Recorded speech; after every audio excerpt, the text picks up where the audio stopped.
the eradication of private prisons from a social, historical, economic, and political perspectives.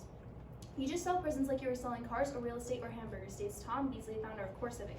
CoreCivic neglects rules instituted by the Bureau of Prisons to therefore producing more profit. Although there are safeguards to ensure no injustice goes unnoticed, these injustices are rarely pursued to guarantee that private prisons abide by all regulations. This leads one to ask, why are private prisons an ineffective method of confinement for America's incarcerated population? With the upcoming 2020 election, the future of for-profit prisons is uncertain. Depending on which candidate is elected, for-profit prisons being eliminated may or may not be prioritized. Because of the harm these institutions put on the government, employees, and inmates, they should be eradicated. America's private prison industry collects money while failing to provide the adequate resources and rehabilitation for prisoners. Owners of private prisons financially benefit from government tax dollars, the reduced salaries of employees, and the diminished health of inmates. To start, felons are transported to private prisons when they are closest to the residence and the level of medical care fits their needs. Because it costs more to provide quality medical care, the private prisons only house healthy inmates. Additionally, the more prisoners and the longer their sentences, the more profit for the private prison companies. They ensure high profits through occupancy guarantees. Most private prisons must stay at least 95% full. These quotas are successful because the government pays them per prisoner. Sean Bryant, a writer specializing in finance, elaborates by providing, if it costs $100 per day to house a prisoner, a private prison can offer their services to the government for $150 per day per prisoner. As long as the cost is less than that of a public prison, the government will distribute funds. With approximately 120,000 people incarcerated in private prisons, that equals $2.19 billion of profit annually. Private prisons were originally created in the 1970s war on drugs to offer housing assistance to government prisons that were overcrowded. The war on drugs was a catalyst for overcrowding government prisons, thereby justifying the establishment and prominence of private prisons, since the state prisons had reached their maximum capacity. After this occurred, privately owned institutions' sentence severity increased, causing inmates to be incarcerated for longer, therefore producing more profit per prison. Michelle Alexander, civil rights activist, verifies that the entire increase in the prison population from 1980 to 2001 can be explained by sentencing policy changes in history, and history proves that riots and crime increased during this time. When public prisons are faced with overcrowding, they have no choice but to, quote, ship prisoners off to other jurisdictions, as stated by Chase Riverland, former secretary at Colorado and Washington State Washington State Correctional Facilities. The beginning of the war on drugs led to the overcrowding of government prisons, which prompted the popularization of private prisons and has led to the income the owners obtain. Drug users should receive assistance in rehab instead of being exposed to an environment that will only worsen their addiction. From a political standpoint, privately owned prisons are detrimental to everyone involved except the government. In August of 2016, when President Obama was still in office, his administration was taking initiative against mass incarceration and had a plan in place to eradicate private prisons completely. Sally Q. Yates, Obama's Deputy Attorney General for the Department of Justice, wrote a memorandum to the acting director of the Federal Bureau of Prisons, Thomas Kane, stating, "They simply do not provide the same level of correctional services, programs, and resources," and clarifies that these actions will allow the Bureau to end the housing of inmates at private contract facilities and will reduce the total private prison population. However, in the next few months following the transition to Trump's presidency, the progress being made to end the use of for-profit prisons reversed completely, with Trump's administration now heavily advocating for the continued use of private prisons. In February of 2017, Thomas Kane explained that the action of eliminating private prisons, quote, impaired the Bureau's ability to meet the future needs of federal correctional system. The reverse position in the White House was the Trump administration attempting to save the government money. The economic examination expands on and explains how private prisons deny inmate rights. Private prison owners encourage their employees to write excess infractions to lengthen their felon stay. However, allowing a private prison to punish inmates who have violated institutional rules, describes the Bureau of Justice Assistance, could be a denial of due process. The Bureau also shares that the rules in private prisons differ from government-run facilities, so they can make more infractions and correspondingly more money. Moreover, Duke Law journalist Shifa Ali-Baliga explains that in order for performance standards to be met, the government must oversee the prison, and effective governmental monitoring would essentially swallow the savings that a private prison accrues. In fact, the government spends a nearly equal amount on public and private prisons, but the private prison owners take a portion of the maintenance funds to benefit themselves. From a social perspective, American private prisons will continue to neglect the health and success of inmates because the corporations focus on profit. Foul treatment from prison guards and alcohol and drug abuse combine within these prisons to create violence. The violence does not provide acceptable atmospheres for prisoners to rehabilitate.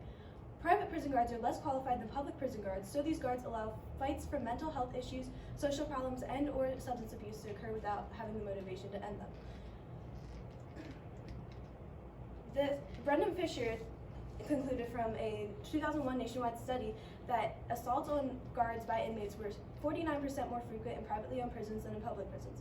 It also concluded that assaults on fellow inmates were 65% more frequent in privately owned prisons.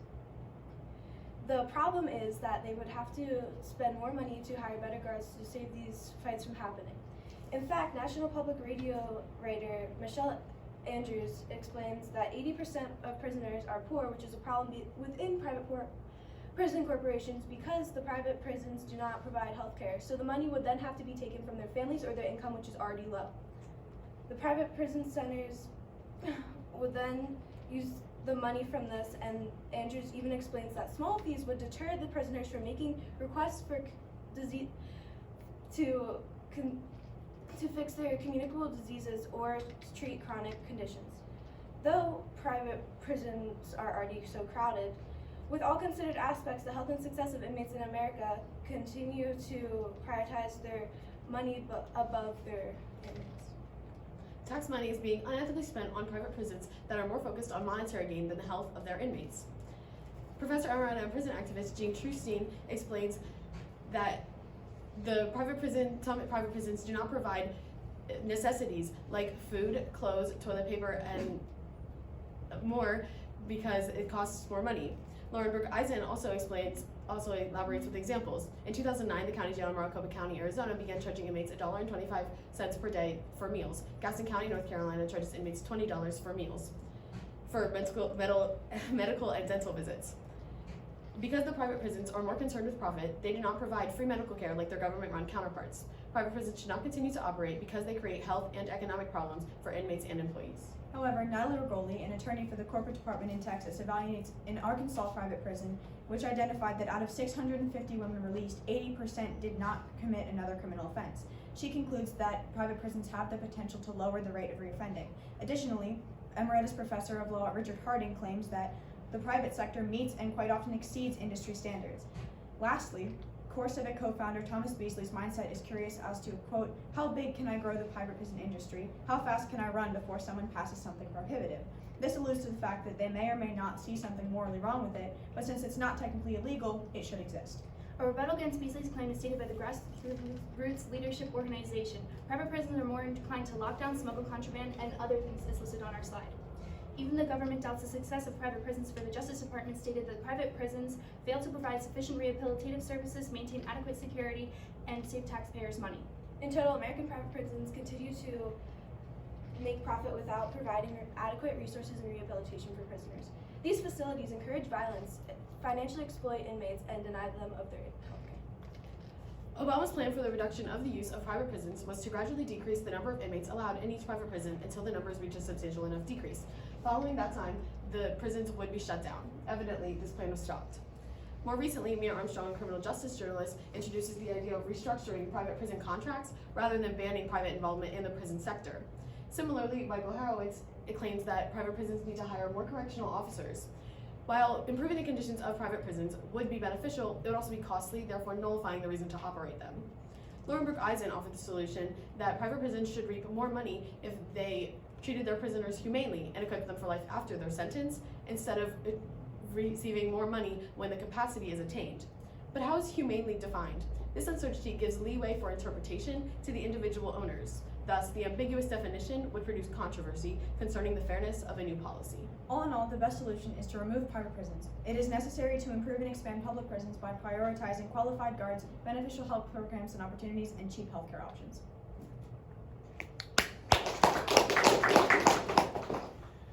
All right, ladies, thank you. Okay, so I'm going to ask each of you a question. Taylor, we'll start with you. Okay, so how did the group decide to include Elizabeth's perspective or lens into the overall presentation? So Elizabeth had the historical lens, and because we are talking about private prisons, we wanted to know how they were started so that we could figure out how we need to change what they're doing now and how they've developed so that we can make a cohesive solution that we know would work because of how the private prisons have continued to grow throughout time. Thank you. Okay, Nicole, reflecting on your colleagues' work, which one had the greatest impact on your overall understanding of the problem your group identified? I would say that Taylor's lens had the most impactful one onto my lens and my understanding of it, because the economic lens has to do with how the prisons are making profit and taking from the inmates and how it is benefiting the government but not benefiting any other person. Thank you. Julie, what is a way in which your team's resolution makes you think differently about your own individual research? It makes me believe that since our solution was to eradicate private prisons and also make public prisons better so that private prisons would not be a necessity, and coming from the political standpoint, it makes me think that the government could be doing more to help public prisons operate more smoothly and help private prisons be a safer environment for inmates. Okay, thank you. And finally, Elizabeth, can you describe an argument from one of your peers' individual reports that made you think differently about your team's solution? Yes. So Nicole stated a lot in her paper about the,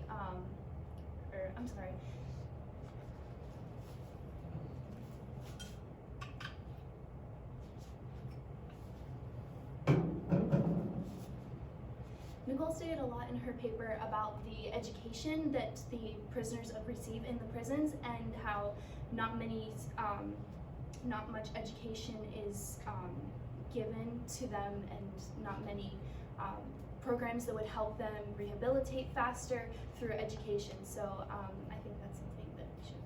Okay, all right, thank you, girls.